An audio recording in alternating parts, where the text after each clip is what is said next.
Hello Uttarakhand aspirant, स्वागत है आपका हमारे चैनल में। हमारे चैनल की ओर से एक नई सीरीज़ की शुरुआत करी जा रही है जिसका नाम है उत्तराखंड मिनी क्लासेस। कई बार जब आप एग्ज़ाम प्रिपरेशन करते होंगे तो आपके कई छोटे मोटे टॉपिक जो होते हैं वो छूट जाते होंगे। उन टॉपिक्स में से क्वेश्चन भी आपको एग्ज़ाम में देखने को मिलते होंगे, तो उन्हीं टॉपिक्स को हम इस सीरीज़ के माध्यम से पूरा करेंगे। तो शुरू करते हैं उत्तराखंड मिनी क्लासेस नंबर 1। आज का जो हमारा टॉपिक है वो है वाइल्ड लाइफ सेंचुरी इन उत्तराखंड, उत्तराखंड वन्य जीव अभयारण्य। तो अगर हम उत्तराखंड के प्रीवियस ईयर क्वेश्चन देखें तो वहाँ पे आपको वाइल्ड लाइफ सेंचुरी से एक ना एक क्वेश्चन देखने को मिलेगा, चाहे वो आपका यूके ट्रिपल एस सी का एग्ज़ाम हो या यूके पी एस सी का एग्ज़ाम हो। इन दोनों ही एग्ज़ाम में आपको एक क्वेश्चन वन्य जीव अभयारण्य से देखने को मिलता है। और जो ये क्वेश्चन होता है वो इस टाइप से आता है आपका कि आपको चार ऑप्शन दे देंगे, उसमें आपको मैचिंग करनी होती है या फिर आपको उसमें बताना होता है कि इन चार में से कौन सा गलत है। इसके साथ ही यूके ट्रिपल एस सी का कभी डायरेक्ट क्वेश्चन भी इसमें से दे देता है, जिसमें आपको वन्यजीव अभयारण्य दे देगा और आपको उसमें बताना होता है कि ये कहाँ सिचुएटेड है, कहाँ से ज़िले में ये पड़ता है। तो अगर हम वन्यजीव अभयारण्य की बात करें उत्तराखंड में, तो आपको टोटल 7 वन्यजीव अभयारण्य उत्तराखंड में देखने को मिलेंगे, वाइल्ड लाइफ सेंचुरी।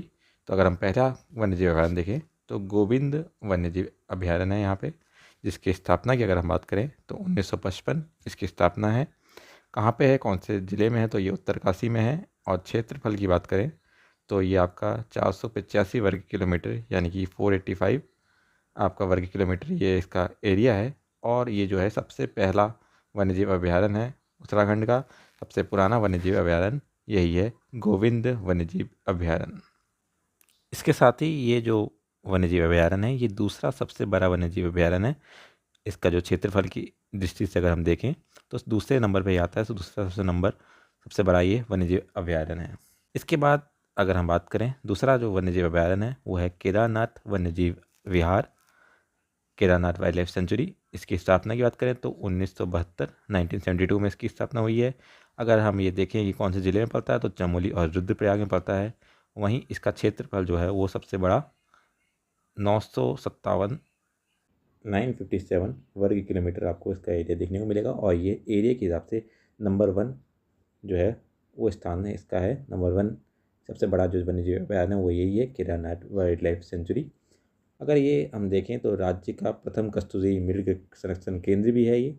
और जो इसकी स्थापना थी वो कस्तूरी मृग यानी कि मस्क डियर की संरक्षण के लिए ही इसकी स्थापना की गई थी 1972 में। आपको बताइए मस्क डियर जो है वो उत्तराखंड का स्टेट एनिमल भी है और ये सबसे बड़ा वन्यजीव अभयारण्य है। इसके बाद अगला अभयारण्य देखते हैं हम। अगला अभयारण्य है वो है अस्कोट वन्यजीव विहार। ये आपका पिथौरागढ़ में पड़ता है, पिथौरागढ़ में है। और इसकी स्थापना 1986 में हुई है। और अगर इसका क्षेत्रफल देखें तो 600 वर्ग किलोमीटर इसका क्षेत्रफल है। और इसके लिए कहा जाता है कि यहाँ पे सबसे ज़्यादा कस्तूरी मृग पाए जाते हैं, मस्क डियर सबसे ज़्यादा इस एरिया में पाए जाते हैं, इस विहार में पाए जाते हैं। इसके बाद चौथे नंबर पे आपका सोना नदी वन्यजीव विहार है, सोन नदी वन वाइल्ड लाइफ सेंचुरी, जिसकी स्थापना 1987 में हुई है। और ये आपका पौड़ी गढ़वाल में पड़ता है। इसका क्षेत्रफल देखें तो 301 वर्ग किलोमीटर है। और ये एलिफेंट प्रोजेक्ट की योजना के लिए जाना जाता है। अगर हम एलिफेंट प्रोजेक्ट की बात करें तो एलिफेंट प्रोजेक्ट की सेंट्रल गवर्नमेंट के द्वारा 1992 में ये योजना शुरू की गई थी एलिफेंट के प्रोटेक्शन के लिए और उसके हैबिटेट को बचाने के लिए ये योजना का प्रारंभ किया गया था, जिसके अंदर 2002 में उत्तराखंड में एक शिवालिक एलिफेंट रिजर्व बनाया गया था। शिवालिक एलिफेंट रिजर्व की स्थापना की गई थी। और उसके अंदर आपके दो नेशनल पार्क आ जाते हैं और एक आपका ये सोन नदी वाइल्ड लाइफ सेंचुरी आ जाती है। नेशनल पार्क में कौन सा आते हैं तो कॉर्बेट टाइगर रिजर्व आ जाता है और राजा जी नेशनल पार्क और साथ में सोन नदी वाइल्ड लाइफ सेंचुरी, ये तीनों को इंक्लूड करके एक शिवालिक एलिफेंट रिजर्व बनाया गया था। तो एग्जाम में क्वेश्चन आपका बन सकता है कि एलिफेंट प्रोजेक्ट कौन सी सेंचुरी में पड़ता है, उसके अंदर कौन सी सेंचुरी आती है, तो आप वहाँ पे सोन नदी वाइल्ड लाइफ सेंचुरी में टिक कर सकते हैं। इसके बाद जो अगला विहार है वो है बिनसर वन्यजीव विहार, जो कि आपका अल्मोड़ा में पड़ता है। और इसका क्षेत्रफल 47 वर्ग किलोमीटर है।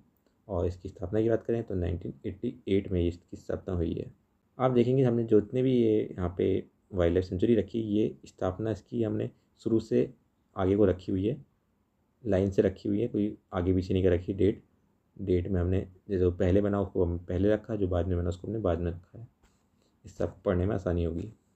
इसके बाद अगला जो विहार है वो है मसूरी वन्यजीव विहार। इसकी स्थापना आपकी 1993 में हुई थी और ये देहरादून में स्थित है। इसका क्षेत्रफल सबसे कम है, 11 वर्ग किलोमीटर में ही ये इसका क्षेत्रफल है और ये सबसे छोटा वन्यजीव विहार है। इसी के साथ इसको विनोग माउंट क्लेव अभयारण्य भी कहते हैं।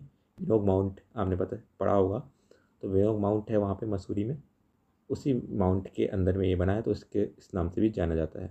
इसके बाद जो है आखिरी वन्यजीव अभयारण्य 7वें नंबर का, वो है आपका नंधौर वन्यजीव विहार, जिसकी स्थापना अभी उत्तराखंड बनने के बाद हुई है 2012 में, और ये लेटेस्ट जो है वन्यजीव विहार है। अगर इसकी स्थिति देखें कहाँ पे स्थित है ये, तो नैनीताल और चंपावत में ये पड़ता है और क्षेत्रफल 270 वर्ग किलोमीटर में है और ये सबसे नया वन्यजीव अभयारण्य है। तो ये थे उत्तराखंड के 7 वन्यजीव अभयारण्य। वीडियो के अंत में इसी टॉपिक से जुड़ा एक क्वेश्चन आपके लिए, जिसका आंसर आपको कमेंट बॉक्स में देना है।